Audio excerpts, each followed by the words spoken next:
Marie-Christine. Aujourd'hui, je voulais vous parler du yoga dans le quotidien. En fait, pour que la pratique soit facile à intégrer dans le quotidien, il faut surtout 3 mots-clés. La patience, du plaisir et de la régularité.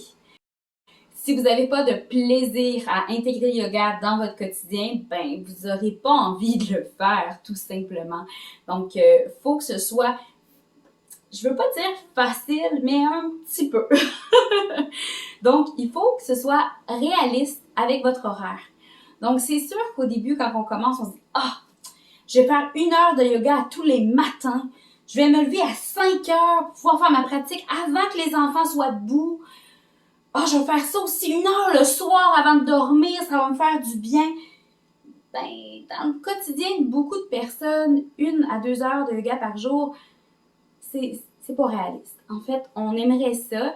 Peut-être que ça va fonctionner quelques jours, voire quelques semaines, mais avant de prendre une habitude, ça prend quand même 21 jours. Donc, vaut mieux commencer avec des objectifs qui sont réalistes et qui sont vraiment adaptés à nos besoins et pas à ce que nécessairement on voudrait tout de suite. Donc, d'y aller avec une petite pratique, mais de s'y tenir, va amener beaucoup plus de bienfaits à long terme et va amener une régularité. Ça va être plus motivant aussi parce que vous allez atteindre votre objectif. On peut y aller assez simple. En réalité, un 5 minutes par jour fait une différence parce que c'est l'effet cumulatif. Locana sans regret en parlait. Elle disait P plus S égale B. Petite pratique plus souvent égale beaucoup de résultats. Je donne un exemple. Si vous vous dites « je veux intégrer du yoga dans ma vie », OK, le matin, je peux prendre 5 minutes. Pas besoin nécessairement de sortir le tapis. Vous pourriez décider de vous asseoir sur le bout de votre lit, faire des flexions latérales, quelques chats chiens, y aller avec une belle flexion vers l'avant et pourquoi pas une belle torsion et voilà, vous avez déjà une séquence. Donc, ça n'a pas besoin d'être long pour être efficace.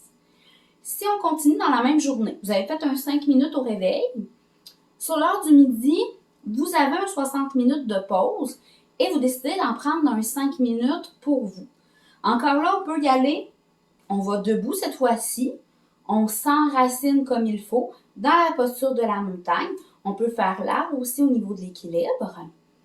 Et on peut utiliser même notre bureau, si on est au travail, pour faire un bel Adho Mukha. Donc, en utilisant les mains sur le bureau. Et on remonte. Donc, c'est quelque chose qui fonctionne bien aussi. Donc, on vient de rajouter un 5 minutes. Si le soir, avant de se coucher, on décide de refaire un autre 5 minutes, ça peut être entièrement dans le lit. Donc, d'y aller avec une connexion au souffle. Pourquoi pas quelques torsions cette fois-ci qui sont supportées avec des oreillers. Donc, ça fait des options hyper intéressantes comme le Supta Baddha Konasana, donc la posture du papillon avec un oreiller sous les genoux, va venir également relâcher beaucoup de choses.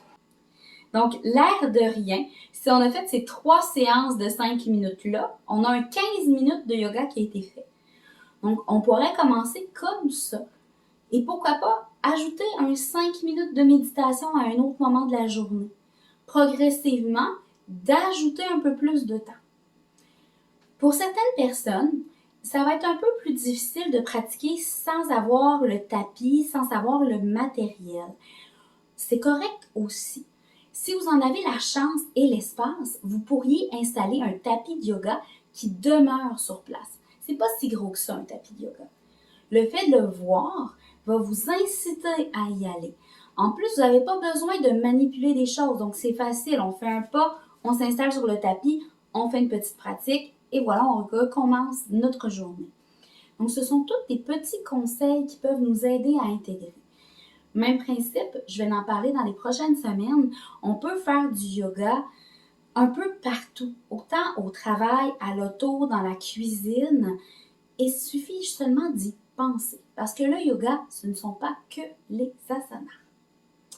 Je vous remercie de m'avoir écouté. Je vous invite à écrire en commentaire qu'est-ce que vous faites de yogique dans votre quotidien. C'est quoi vos meilleurs trucs? Je vous remercie et je vous souhaite une belle journée. Namasté!